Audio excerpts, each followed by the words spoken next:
ഈ ആസൂത്രണ ബോർഡിലെ ചീഫ് തസ്തികയിലേക്കുള്ള നിയമനങ്ങളിൽ സ്വന്തക്കാരെ തിരികെകയറ്റാൻ PSC നടത്തിയ ക്രമക്കേടുകൾ ന്യൂസ് മലയാളം പുറത്തുകൊണ്ടുവന്നതോടെ PSC പൂർണ്ണമായും ഉത്തരമുട്ടിയ അവസ്ഥയിലാണ്.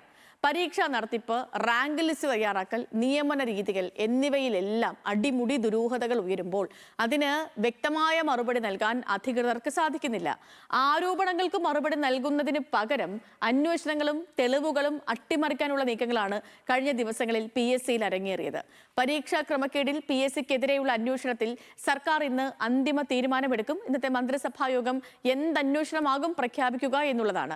എല്ലാ തലങ്ങളിലും നടന്ന തട്ടിപ്പ് തെളിവടക്കം പുറത്തു വന്നതോടെ PSCക്ക് ഇനി പ്രതിരോധമുണ്ടോ? നമ്മൾ പരിശോധിക്കുന്നു ഇന്നത്തെ ന്യൂസ് ആംഗിളിൽ.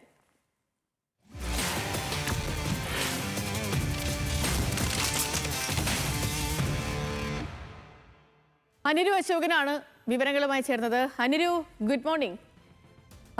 ഈ വാർത്ത അനുരു പുറത്തു കൊണ്ടുവരുമ്പോൾ ആദ്യം അതിനെ ഒരു ഞെട്ടലോടുകൂടിയാണ് കണ്ടത്. കാരണം PSC സംബന്ധിച്ചിടത്തോളം ഇപ്പം രാജ്യത്തുടനീളമുള്ള PSCകളിൽ ഏറ്റവും വിശ്വാസ്യതയുള്ള PSC അത് കേരള PSC ആണെന്നൊക്കെ പറയാം. കാരണം ഏറ്റവും കൂടുതൽ ആളുകൾക്ക് ജോലി കൊടുക്കുന്നത് കേരള PSC ആണ്. കഴിഞ്ഞ വർഷങ്ങളിലെയൊക്കെ കണക്കുകൾ എടുത്തു നോക്കിയാലും മറ്റ് സംസ്ഥാനങ്ങളെക്കാൾ എത്രയോ മുന്നിലാണ് PSCയുടെ ഈ കേരള PSCയുടെ സ്ഥാനം. കേരള PSC ജോലി കൊടുക്കുന്നതുമൊക്കെ.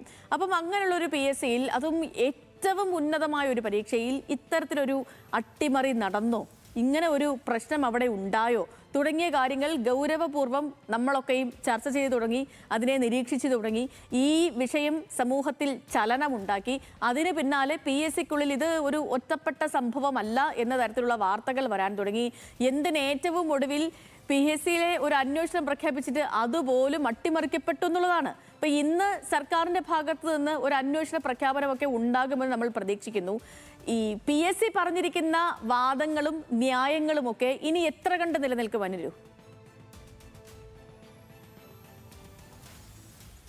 Good morning Sethu. നമ്മൾക്കറിയാം, കേരളത്തിൽ 70 ലക്ഷത്തോളം ഉദ്യോഗാർത്ഥികളാണ് ഒരു സർക്കാർ ജോലിക്ക് വേണ്ടിയിട്ട് PSCയിൽ രജിസ്റ്റർ ചെയ്തിരിക്കുന്നത്. ഇവർക്ക് PSCയിൽ വളരെയധികം വിശ്വാസമാണ്. കാരണം PSCയുടെ നടപടികൾ സുതാര്യമാണ് എന്നുള്ളതാണ് നമ്മളെല്ലാം കണക്കാക്കുന്നത്. പക്ഷേ കഴിഞ്ഞ ഏതാനും വർഷങ്ങളായി ഈ PSC അവകാശപ്പെടുന്നത് പോലെ നിയമന നടപടിക്രമങ്ങളൊക്കെ ഇത്രത്തോളം വിശ്വാസ്യവും സുതാര്യവുമായിരുന്നോ എന്നുള്ളത് സംശയകരമാണ് സേതു. കാരണം ഈ സർക്കാർ UDF സർക്കാർ അധികാരത്തിലേറിയ ശേഷം കഴിഞ്ഞ ഒരു മാസത്തിനിടയിൽ ഒരു സ്ഥാപനത്തിനെതിരെ കൂടുതൽ പരാതികൾ ലഭിക്കുന്നത് അതൊരു പക്ഷേ PSCക്കെതിരെയായിരിക്കും. വിജിലൻസിന് ഒരു പക്ഷേ അഴിമതിയുമായി ബന്ധപ്പെട്ടിട്ട് കൂടുതൽ പരാതികൾ ലഭിക്കുന്നത് ഈ പറയുന്ന PSCക്കെതിരെയായിരിക്കും. അതുകൊണ്ട് തന്നെയാണ് മുഖ്യമന്ത്രിയായി VD സതീശൻ അധികാരമേറ്റ് ഇത്രയും നാൾ കഴിഞ്ഞിട്ടും PSC ചെയർമാനായ MR ബൈജുവിന് ഇതുവരെയായിട്ട് മുഖം കൊടുക്കാത്തത്. നിരവധി തവണ PSC ചെയർമാനായ MR ബൈജു അദ്ദേഹത്തെ കൂടിക്കാഴ്ചയ്ക്ക് വേണ്ടിയിട്ട് സമയം ചോദിച്ചെങ്കിലും VD സതീശൻ കൊടുത്തിട്ടില്ല. കാരണം ഒരുപാട് പരാതികളാണ് ഇപ്പോഴും ഓരോ ദിവസവും ഉദ്യോഗാർത്ഥികളിൽ നിന്ന് VD സതീശന് മുഖ്യമന്ത്രിക്ക് ലഭിച്ചുകൊണ്ടിരിക്കുന്നത്. നമ്മൾ കാണേണ്ട ഒരു കാര്യം, ഇപ്പോൾ ആസൂത്രണ ബോർഡിലെ പരീക്ഷാ ക്രമക്കേടുമായി ബന്ധപ്പെട്ടിട്ട് ജൂൺ 27-നാണ് ന്യൂസ് മലയാളം വാർത്ത പുറത്തുവിടുന്നത്.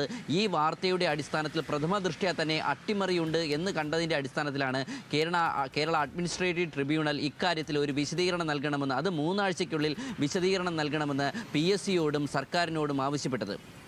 മറ്റ് തസ്തികകളിലേക്ക് തന്നെ ഇപ്പോൾ അറിയാം, ഒരുപാട് തസ്തികകളിലൊക്കെ ഉദ്യോഗാർത്ഥികൾ പരാതികളുമായി ആരോപണങ്ങളുമായി രംഗത്ത് വരുന്നുണ്ടെങ്കിലും ആസൂത്രണ ബോർഡിലേത് കൃത്യമായിട്ട് ഒരു അട്ടിമറി ഉണ്ടെന്ന് തന്നെയാണ് കണ്ടെത്തിയത്. അതിൻ്റെ അടിസ്ഥാനത്തിലാണ് PSC 228 ഉദ്യോഗാർത്ഥികളുടെ ഉത്തരക്കടലാസുകൾ പുനർമൂല്യനിർണ്ണയം നടത്താനും നിയമനം നൽകിയ ഇടത് സംഘടനാ നേതാക്കൾക്ക് ഇനി ഒരു ഉത്തരവ് വരുന്നതുവരെ ഈ നിയമനം താൽക്കാലികമായി മരവിപ്പിച്ചിരിക്കുന്നു എന്നുള്ള ഒരു കത്തും കൊടുത്തിരിക്കുന്നത്. നാം കാണേണ്ടത് ഈ പറയുന്ന PSC സംസ്ഥാനത്ത് നടത്തുന്ന തസ്തികയിലെ ഏറ്റവും ഉയർന്ന പരീക്ഷയാണ് ആസൂത്രണ ബോർഡിലെ ചീഫ് തസ്തികകളിലേക്ക്. പക്ഷേ ഇവിടെ കൃത്യമായ ഒരു ഗൂഢാലോചന കാണാൻ കഴിയും. കാരണം 2019 ഈ പറയുന്ന ഒരു റാങ്ക് ലിസ്റ്റ് പുറത്തിറക്കുമ്പോൾ അവിടെ എഴുത്തു പരീക്ഷയ്ക്കും അഭിമുഖത്തിനും മാർക്ക് നൽകുകയെങ്കിൽ ഈ 2025 ആകുമ്പോൾ അത് ഒഴിവാക്കിക്കൊണ്ടുള്ള റാങ്ക് ലിസ്റ്റ് PSC പുറത്തിറക്കുന്നു.